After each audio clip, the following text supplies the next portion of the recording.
The difference between cryptocurrencies and fiat money. The money we use every day, for example, the US dollar, the euro, the British pound, or the Japanese yen, is called fiat money and is controlled by central banks. The word fiat originates from Latin and translates to "let it be done." In present times, fiat money does not hold intrinsic value, as it is not backed by hard assets such as gold. Nonetheless, fiat currencies are accepted as legal tender and the promise of the issuer.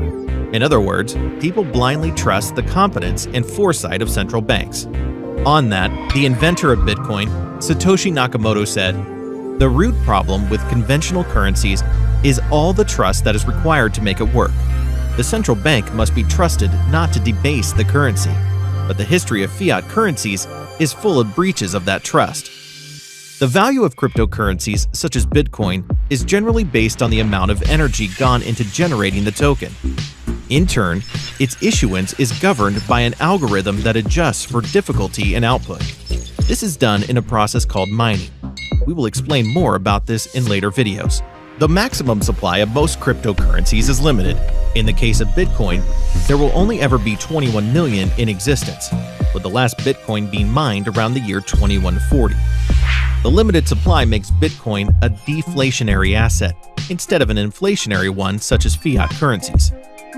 Cryptocurrencies usually work in a peer-to-peer system, meaning the actual flow of money goes directly from one participant to the other without the involvement of any central authorities, such as banks or payment processors. This system is decentralized, meaning all participants are directly connected in an uncensorable network. A cryptographic digital ledger, called a blockchain, is used to ensure that no coins are double spent. Every transaction is stored on the blockchain, and a copy of the ledger is kept by every participant or node of the network. When consensus is reached, the ledger is immutable.